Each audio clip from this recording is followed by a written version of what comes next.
भारत और ऑस्ट्रेलिया के बीच में होने वाली बॉर्डर गावस्कर ट्रॉफी की सारी तैयारियां हो चुकी है। टीम इंडिया ने ऑस्ट्रेलिया में जाकर जमकर प्रैक्टिस की। टीम इंडिया ने प्रैक्टिस मैच भी खेला।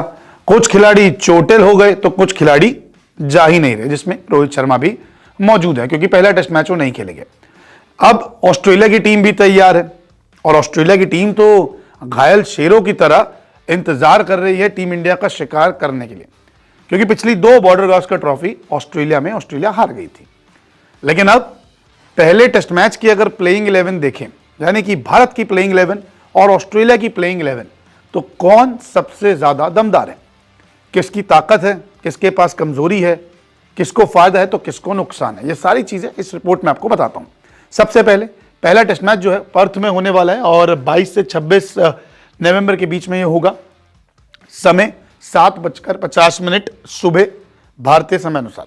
तो आप भारत में जब ये टेस्ट मैच देखने के लिए बैठेंगे तो आप सुबह से ही इस टेस्ट मैच को एंजॉय करेंगे। अब एक एक करके दोनों टीमों की प्लेइंग 11 पे नजर डालते हैं, फिर देखते हैं ताकत कमजोरी।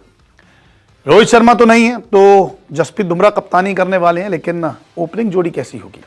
ओपनिंग जोड़ी में यशस्वी जायसवाल, लोकेश राहुल आपको दिखेंगे। अब रिपोर्ट जो सामने आ रही है वो ये कह रही है कि नंबर 3 पर अभिमन्यु ईश्वरन आ सकते हैं, क्योंकि शुभमन गिल चोटिल, अंगूठा चोटिल करवा बैठे हैं वो। फिर विराट कोहली, ऋषभ पंत, रविंद्र जडेजा, वॉशिंगटन सुंदर और 4 मीडियम पेसर, जसप्रीत बुमराह कप्तान, मोहम्मद सिराज, आकाशदीप और प्रसिद्ध कृष्णा, क्योंकि इन्होंने अभी इंडिया ए के लिए ऑस्ट्रेलिया में जाकर खेला था। यह संभावित प्लेइंग 11 अभी सामने आ रही है कि इन कॉम्बिनेशंस के साथ कोच गौतम गंभीर और कप्तान जसप्रीत बुमराह जा सकते हैं। अब ऑस्ट्रेलिया की टीम देखें, थोड़े बहुत नाम आपको नए भी लगेंगे, लेकिन आप जब नाम एक एक करके पढ़ेंगे तो आपको लगेगा कि ये तो टीम इंडिया से काफी बेहतर है।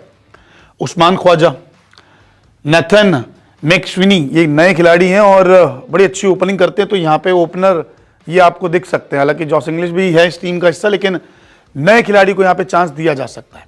Steve Smith, Marnus Labuschagne, Mitchell Marsh, Alex Carey, Pat Cummins, Mitchell Starc, Josh Hazlewood, Nathan Lyon और स्कॉट बोलेंड। तो आप इन 11 खिलाड़ियों को अगर आप पढ़ेंगे, टीम देखेंगे, तो जहन में सिर्फ एक ही चीज आएगी कि ये कितनी तगड़ी टीम दिख रही है, क्योंकि हमारी टीम में ना रोहित शर्मा दिखे, ना ही हमें शुभमन गिल दिखे। तो ऐसे में ऑस्ट्रेलिया की अगर प्लेइंग 11 देखें तो कहीं ना कहीं मुझे दमदार दिखती है, क्योंकि भारतीय टीम के पास अगर आप देखेंगे थोड़ी सी यहाँ पे अनएक्सपीरियंस टीम दिखेगी, गेंदबाजी में भी और एक 3 नंबर के बल्लेबाज में भी। लेकिन ऑस्ट्रेलिया अगर देखेंगे तो यहाँ पर कमजोरी जो है वो बहुत कम दिखती है। अब बात करते हैं ताकत कमजोरी फायदा नुकसान पर। शुरुआत इंडिया से करते हैं। ताकत कमजोरी फायदा नुकसान क्या है? ताकत विराट कोहली, जसप्रीत बुमराह और ऋषभ पंत। विराट कोहली को लेकर ऑस्ट्रेलिया मीडिया में, पूरे ऑस्ट्रेलिया में बात चल रही है कि शेर अपने डेन में आ गया। जसप्रीत बुमराह को लेकर अब खुद ऑस्ट्रेलिया कप्तान पैट कमिंस डरा है। ऋषभ पंत को लेकर तो तमाम ऑस्ट्रेलिया के क्रिकेटर्स कह रहे हैं कि पंत को हमें आउट करना पड़ेगा, नहीं तो वो मैच पलट देंगे, जैसे उन्होंने पिछली बार सीरीज में पलटा था। अब यहाँ पे लोकेश राहुल का नाम मैंने इसलिए नहीं लिखा क्योंकि लोकेश राहुल की फॉर्म काफी खराब चल रही है। अब कमजोरी टीम इंडिया की क्या है? मिडिल ऑर्डर और ओपनिंग। जायसवाल राहुल अगर ओपनिंग करते हैं तो फिर दिक्कत तो आएगी, क्योंकि राहुल की फॉर्म नहीं चल रही, जायसवाल पहली बार ऑस्ट्रेलिया में खेल रहे, तो ओपनिंग जोड़ी कहीं ना कहीं कमजोरी है। मिडिल ऑर्डर में से विराट कोहली आपको दिखेंगे और ऋषभ पंत, उसके बाद थोड़ा मामला बिगड़ जाएगा, क्योंकि अगर रोहित शर्मा होते, शुभमन गिल होते, तो लोकेश राहुल शायद मिडिल ऑर्डर में आ जाते, वहां पे रन बना लेते। फायदा क्या है? विराट कोहली, पंत और बुमराह का अच्छा अनुभव है ऑस्ट्रेलिया में, इसीलिए ये तीनों का अनुभव काफी काम आएगा। नुकसान है रोहित शर्मा नहीं है क्योंकि वो अभी पिता बने हैं, शुभमन गिल नहीं है, उनकी कमी खिलेगी क्योंकि पहले टेस्ट मैच से पहले जो इंटर स्क्वाड मैच हुआ उसमें उनको अंगूठे में माइनर फ्रैक्चर आ गया।